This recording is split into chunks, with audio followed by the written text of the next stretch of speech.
Okay, we've got a really good segment for you right now. Let's bring in from House Foreign Affairs, Congressman French Hill, and Mr. Wonderful himself. He's Kevin O'Leary. Okay, it's great to see you, gentlemen. First to you, Congressman.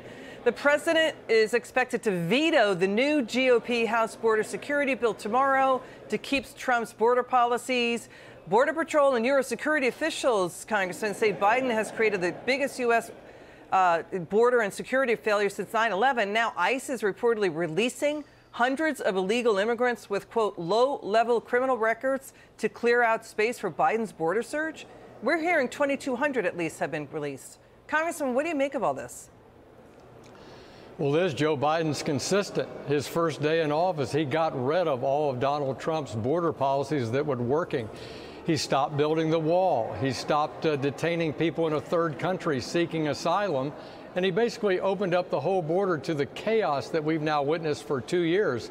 So, of course, it's not consistent for him to, in this crazy sort of world we live in, to say he's now going to veto a bill that would put functioning border security practices back into use. So what the congressman just said, Kevin, by the way, Biden's approval rating, Reuters Ipsos, now crashing down to 40%, the lowest Reuters has ever recorded. Americans are worried about immigration. Kevin, let's get your reaction to the president seeming blasé and cavalier about the border chaos and not budging on spending cuts in the debt ceiling fight. Watch this. Title 42. Is the United States ready for the surge of people that's going to come across the border starting later this week? It remains to be seen. It's going to be chaotic for a while. Speaker McCarthy said that he asked you numerous times if there was anywhere in the federal budget for cuts, but he did not get an answer. So is there I got a specific answer. I got a specific answer again today. Which is what? The first, you didn't listen either, so why should I even answer the question? He says he's going to take the funding, how we fund government, back to what the levels were in 2022, before the omnibus bill. I get to spend a lot of money that Congress passes. So if I have $60 billion to spend, and I'm going to have to put new decks on aircraft carriers, I don't outsource the work. Kevin, okay. Kevin, what is wrong with the House GOP bill keeping spending where it was just 7 months ago at fiscal 2022 levels? Why is the president criticizing that? Well, this narrative on immigration is actually turning into a presidential race issue. There's no question about it. These images that come from the border almost daily now, the debate that's going on around funding. But there's another narrative that's emerging, and it's even, in my view as an investor, just as concerning.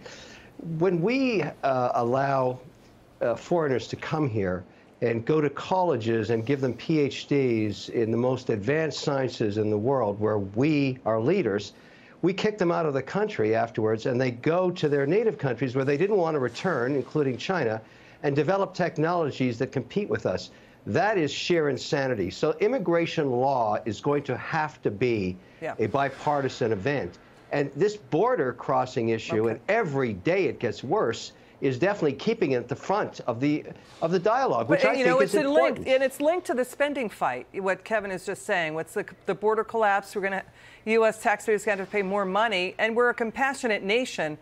But, you know, Congressman French Hill, the White House, and by the way, Senator Chuck Schumer and Senators Joe Biden, they voted against raising the debt ceiling under George W. Bush in 2003, 2004, and 2006, but now they want to raise it. You know what I mean? So here's the argument from the White House. Congress takes this on. They say if Republicans exclude and exempt Pentagon and VA spending and do not cap that spending at 1% growth a year, that means GOP, they're going to have to cut other discretionary programs by a larger 22%. That's why they're claiming cuts to the FBI, VA, and Border Patrol. Can you take this on? Sure. Well, here's the deal. We want to go back to FY22 spending levels, as you say, just 7 months ago. And then we want to grow the domestic discretionary budget about 1% a year. That'll save about $3 trillion over the next 10 years. And that doesn't even cover the interest the next 10 years, which is expected to be $10 trillion in just interest payments. What that will do is, yes, we'll fund defense based on what the Congress decides is the best strategy, and there may be some domestic non-defense cuts that are growing at a lower percentage rate than 1%. That's absolutely a possible outcome.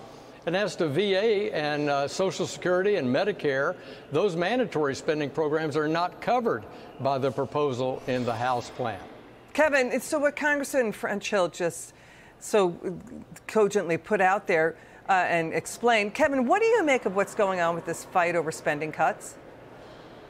Well, I know with certainty that something is going to be agreed on, and I can tell you why I say that.